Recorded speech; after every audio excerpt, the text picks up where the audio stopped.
Mga kaibigan, ito na naman po, panoorin naman po natin ang piking itlog na ito kung paano nila ginagawa. Ito guys, ayan, panoorin nyo po. Mag-ingat po tayo, lalong-lalo na po sa ating mga kalusugan. Ito po, panoorin po natin kung paano po ito ginagawa, ang piking itlog na ito. Ayan na yung mga igyok niya. Nagsihulog-hulugan na doon sa makina. Ayun, nalagyan na ng igyok.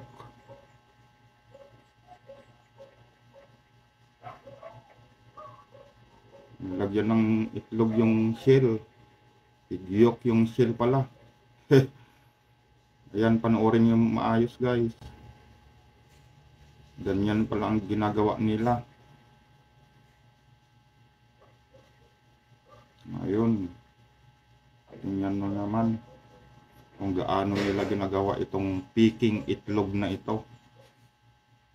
Ayun. Yung mga igyok niya. Tingnan nyo si ate. Nagtatanggal ng mga mga sirang igyok. Yung mga basag yata yung mga tinatanggal niya. Ayun. Di ba guys, ang galing nila kung paano sila gumawa.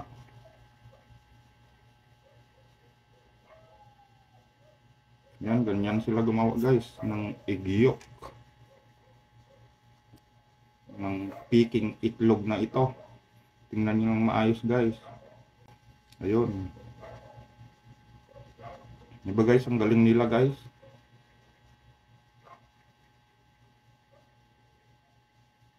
Ayan. Kaya mag-iingat po tayo guys. Lalong-lalo na po sa mga bata at sa ating mga kalusugan. Kasi ganyan na po ang panahon ngayon. Tingnan nyo naman guys.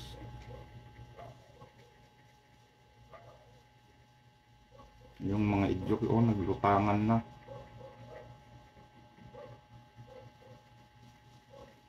Ganyan sila gumawa.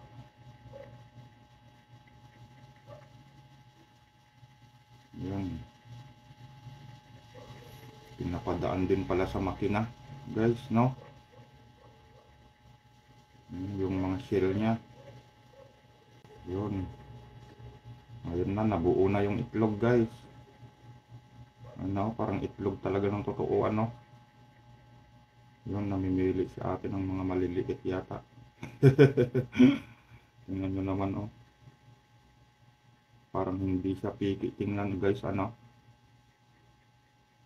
Ayun. Nilalagay na yata sa tray yan. Iwan ko sa makina yan eh. Nilalagay na sa tray. Yun.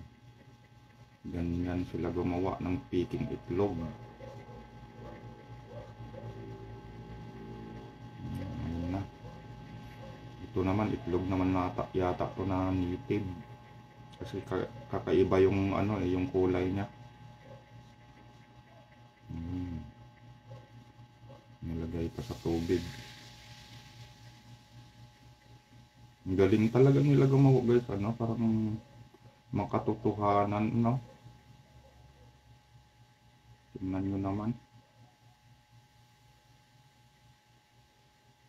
Yan, ganyan pala ang proseso ng paggawa nila ng piking itlog na ito. Kaya mag-iingat po tayo guys. Lalaking itlog yan na. Diba guys?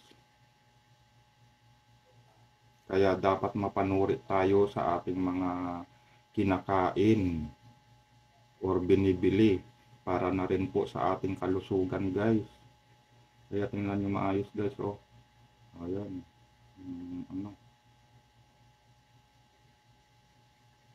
Itlog. Piking itlog na to. Dumadaan sa makina, oh. Ang galing ng ikot ng makina na to, ah. Diba guys?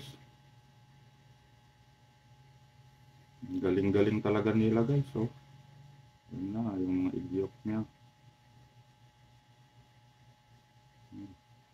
Napakagaling nila. Ang galing nila gumawa ng mga piki guys, ano? Ayun, no? Ang bilis ng makina gumawa. O, tingnan nyo naman. Ayan. Ganyan sila gumawa guys. Diba? I-comment nyo nga sa baba guys kung ano ano ang masasabi nyo sa piking itlog na ito. Kasi ang galing nila gumawa eh.